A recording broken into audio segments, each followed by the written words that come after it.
Hi, Phil Aston here from Now Spinning Magazine with another episode of Chart Watch. Now, I know in my channel update I said that Chart Watch was going to change and going to be monthly, unless, of course, I came across some stats that I wanted to share with you.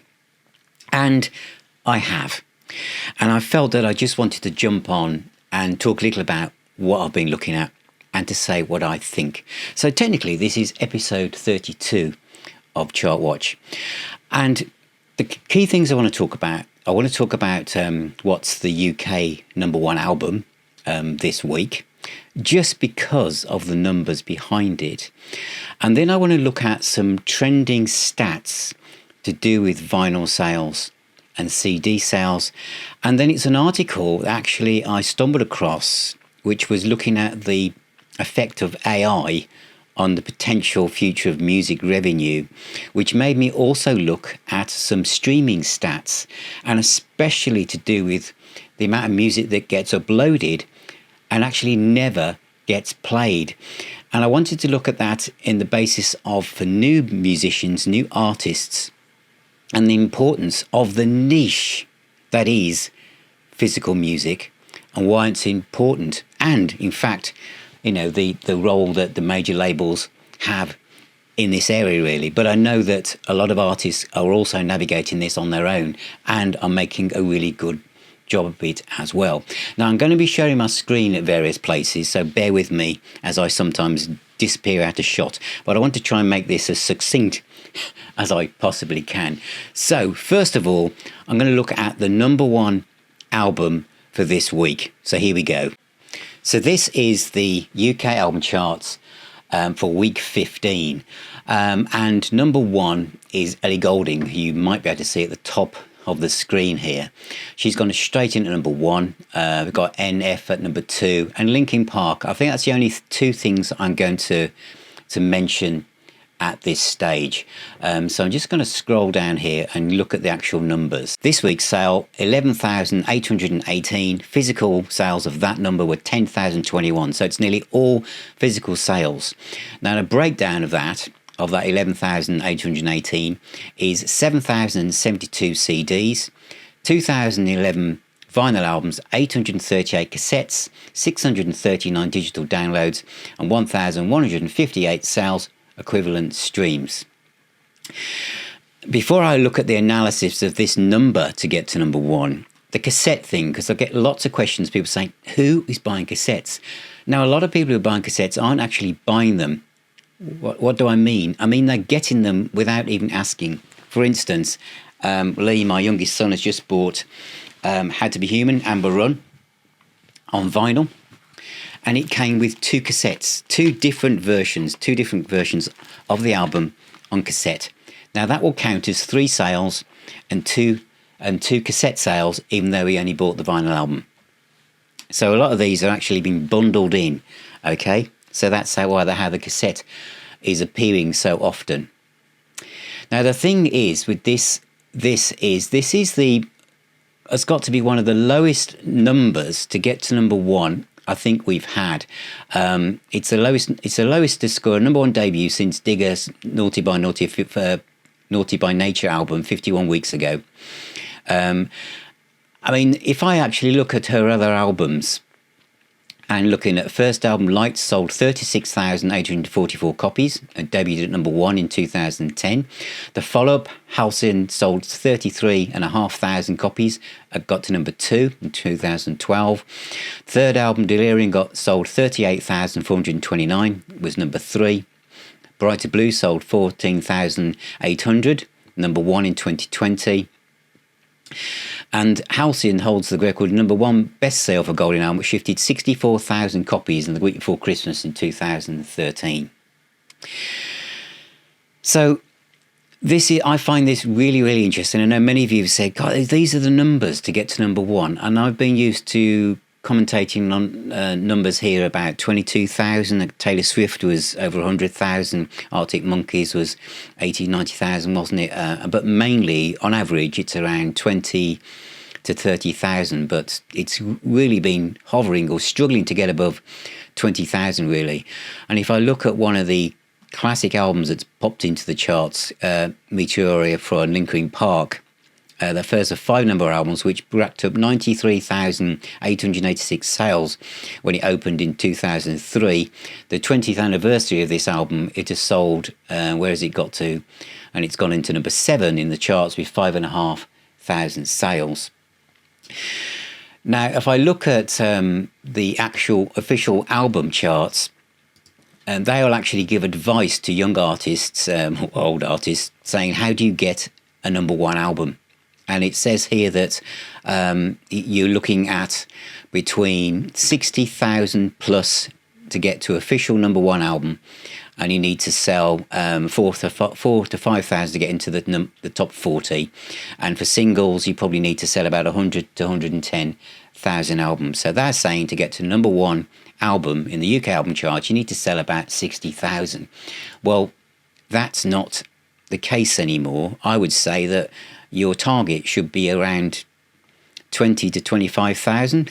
But even saying that, Ellie's got to number 1 with less than 12,000 sales, and she's at number 1.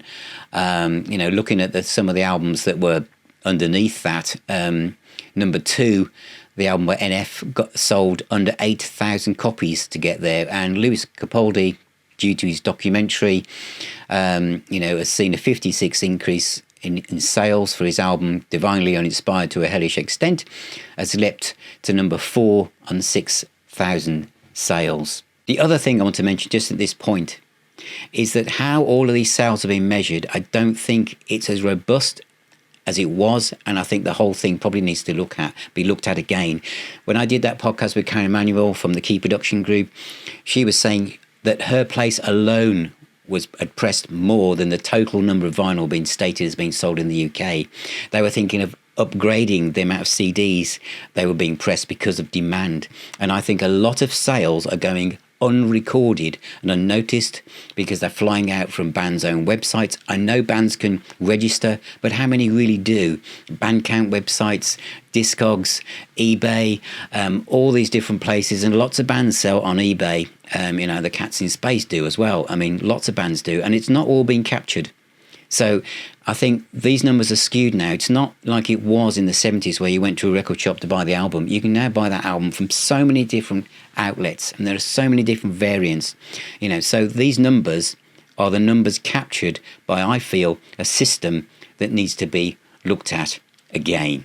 This shows you the vinyl album sales in the United States for 2023, which I reported on a few weeks ago, which is 41.3 million album sales, which, as you can see here, is a 16-year increase as it goes to the bottom of that chart. I'll just move me out of the way so you can see those numbers.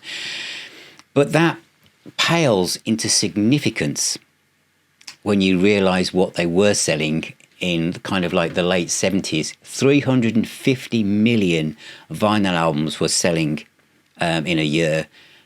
So this is a small niche. But as I've said, we are a beautiful niche, those of us that still love physical music on whatever format it is on. But you can see that, everyone talking about this, it is nowhere near what it was. The other thing that on here I wanted to look at was the best-selling albums in 2022 in the US were Taylor Swift, Midnight's with nearly 1 million sales, Harry Styles, Olivia Rodrigo, etc. Fleetwood Mac's Rumours are still in there with 250,000, etc. So a mixture of old and new there. I thought this chart was also interesting, which was from October 2021 and September 2022, when different, I don't know how many people were in, I do, sorry, but it's about 10,000 adults were asked how they listen to music. 10,000 isn't a massive sample size, really, but obviously China and India you'd expect. But it's interesting that both Spain, UK, Germany, it's around 70 to 75%, and United States, 76% of people do not listen to music on any physical media.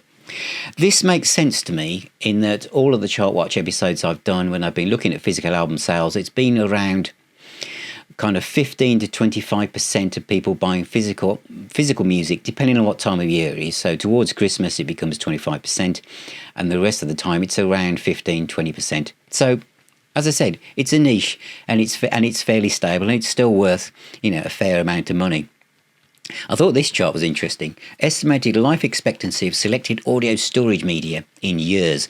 So according to this, compact discs will last 30 years. Well, I've had mine a lot longer than that, and they're fine, apart from one or two which were done at that pressing plant called, I can't remember what it's called now, where they all had that kind of bronzing effect, but I've only had two of those. Vinyl records will last 100 years. That depends, because if you don't use poly-lined inner sleeves, they won't last. They might last physically that long, but they won't sound that good for that long, I can assure you. Okay, they really can't. This chart here, album buyers keep it old school.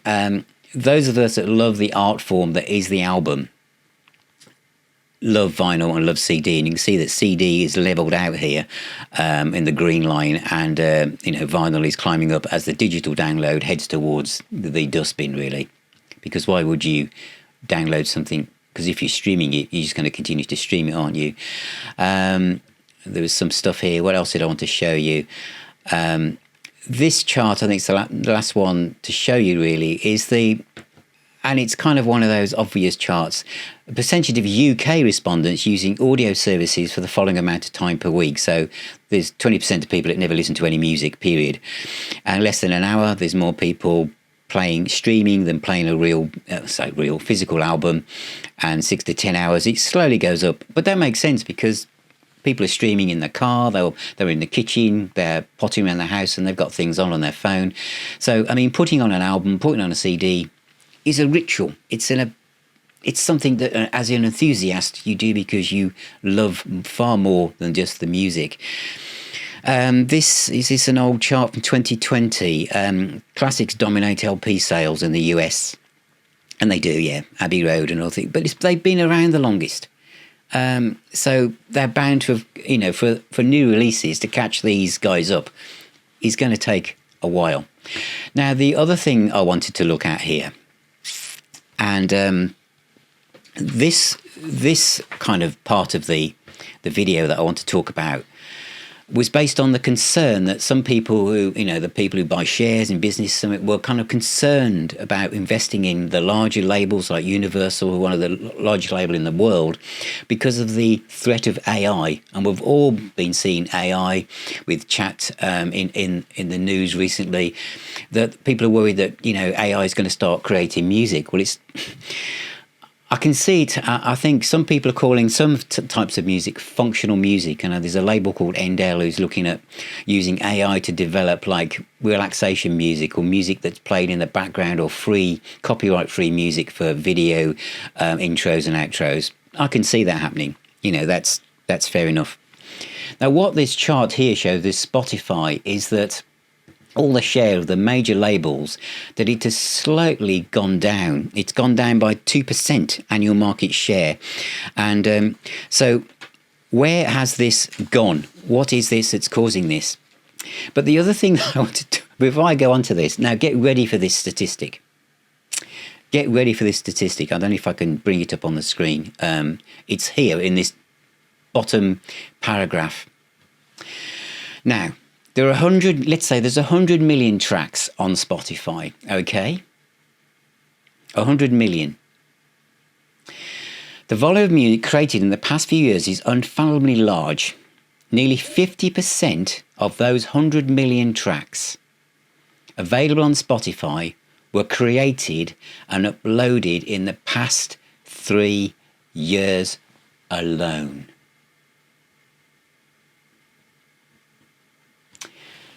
So half of the 100 million tracks on Spotify were uploaded in the last 3 years.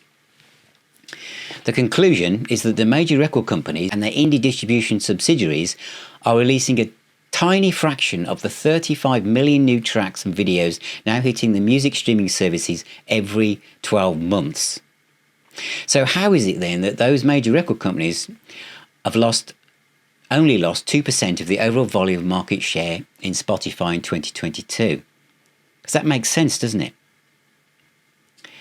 So this little chart here shows you that this is major distribution, record labels, and this is everything else. This is everyone from, the teenager in his bedroom, uploading his or her music on Spotify as they just record it on their phone and try and release it. It's everything else is here. literally 50 million tracks. And these statistics prove, okay, if you're ready for this, that the vast majority of music being released today, whether it's by a robot or a human, isn't only barely being listened to, in lots of cases, it's not being listened to at all. And in fact, Luminate, who collected this data, were showing that 38 million tracks on streaming didn't attract a single play. They weren't played once in the whole of 2022. And it goes on to say here, and I think this is really interesting, Spotify estimates there are 200,000 professional or professionally aspiring artists operating on its service. So what is a professional person according to Spotify? A professional person, according to Spotify, is an artist who's released more than 10 tracks on its platform. 5.6 million artists haven't done that, and who average above 10,000 monthly listeners per month. 10,000 monthly listeners. Now, some of you watching this who maybe haven't looked under the bonnet of how this works might think that doesn't sound many. Trust me, many artists barely get above 100 plays per month, if that, let alone thousands of plays per month. 10,000 plays a month is actually a lot of plays. And as I've just said, 38 million songs have never been played at all. So Spotify reckons this is around 200,000 people or artists, whatever. That 200,000 professional artists, however you want to call them, they represent just 2.2% of the 9 million music artists whose music is on Spotify. And yet, that 200,000, which is only 2.2% of the 9 million artists, generate 95% of all the royalties on the Spotify platform.